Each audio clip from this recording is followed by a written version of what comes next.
Hey guys, welcome to the Fool Show. Thanks for stopping by. Today I just want to do a preview of Michigan versus Western Michigan. Obviously Michigan is coming off their loss 24-17 at Notre Dame.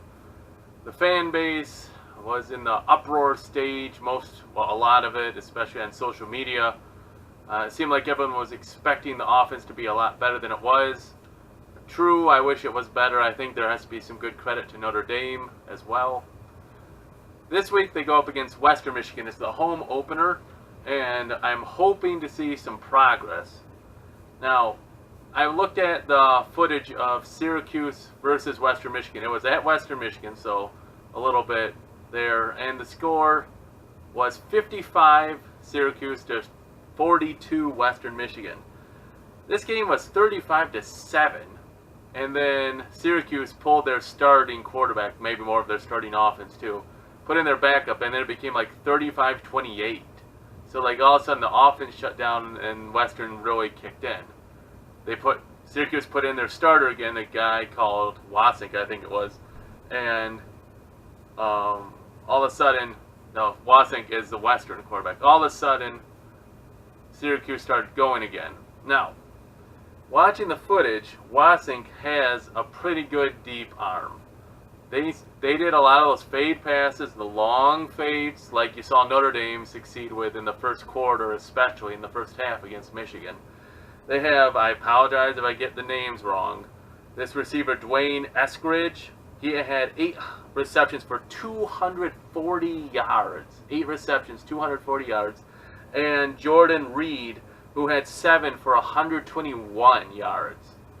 121. It's like they are some deep threats. They kept doing those fades just like what you saw Notre Dame do.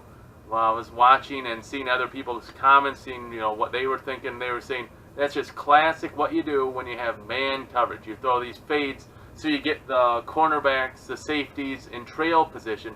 So they're running, and the ball comes like over their head, right? They're in a trail position. They're not seeing the ball. That's the downfall of man-to-man coverage.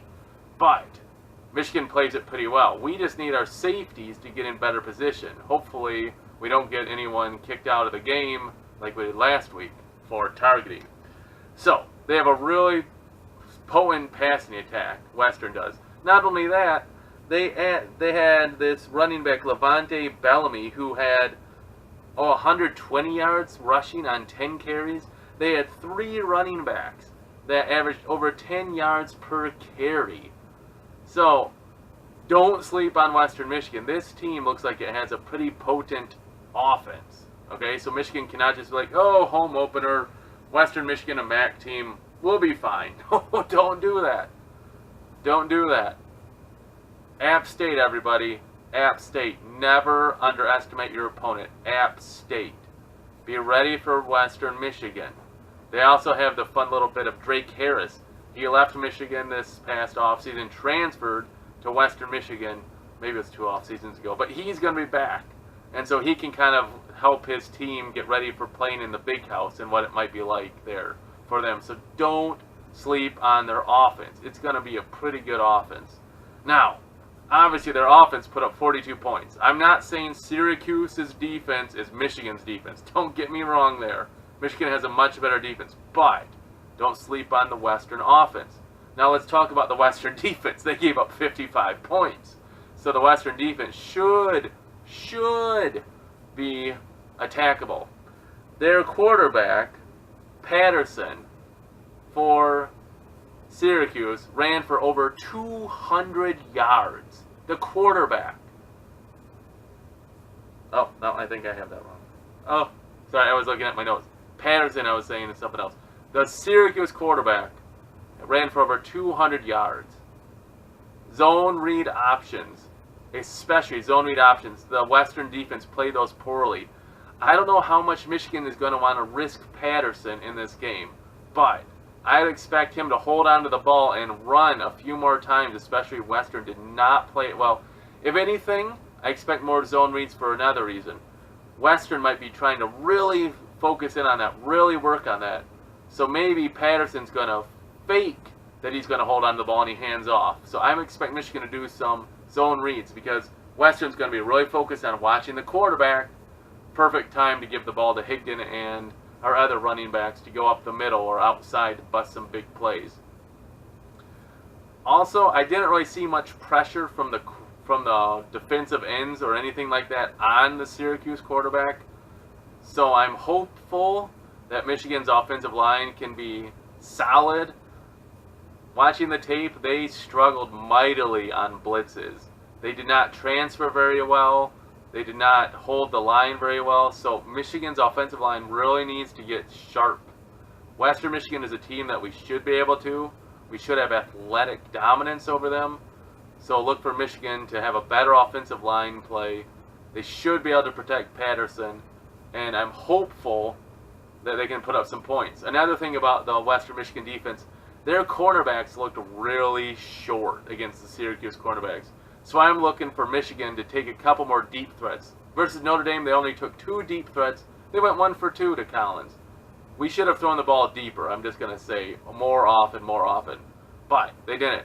I'm looking for the Michigan offense to do some play action, get the run game going, do some play action, some deep balls. Okay? I'm also hoping they'll get Donovan Peoples-Jones a little bit more downfield. It seemed like he was just catching these bubble plays. It's great if you can block him. Maybe you can get a big play out of it.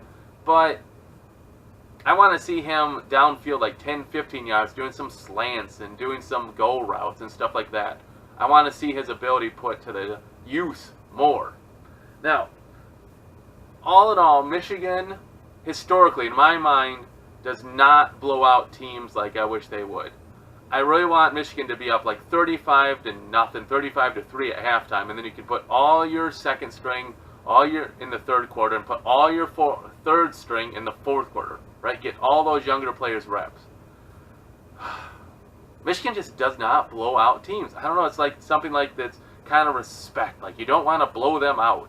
The only team I can remember the Harbaugh era really blowing out is Rutgers, right? And that's where he wanted to show off a little bit in New Jersey. He had Jabril Peppers running a couple touchdowns that game. Really wanted to show off to like the new recruiting base in New Jersey. Besides that, Michigan really doesn't score into the 40s very, very often. It's very rare. So really, I saw the line is like 27.5 points. I would probably take the under. That Michigan is not going to win by over 28 points. I'm just thinking the starters they'll do well, but they're going to rest. And then, you know what? Western has a good offense. I think they'll score a couple late touchdowns and make it like, you know, a 21-point game or maybe even 14-point, maybe a really late touchdown. So I'm thinking the final score is probably going to be like 38-21, something like that. 38-21 sounds about right to me. I'll make my foolish prediction tomorrow. So I'm hoping Michigan blows them out, but don't sleep on the Western Michigan offense. Don't overlook your opponents, and we'll see how the game goes on Saturday. It should be a good home opener for Michigan. It should be a good game for the offensive line to get reacquainted, refresh, rehash everything. Work on the fundamentals and see how that goes. Hey, that's just my opinion on what the Western Michigan, what they bring to the table. I hope you liked this video. If you did, give it a thumbs up. Any comments? What do you think is going to happen in the game on Saturday? Are you going to the game? Shoot me a little comment that you're going. Again, thanks for watching. And if you like it, really subscribe. Appreciate those. Thanks, and always go blue.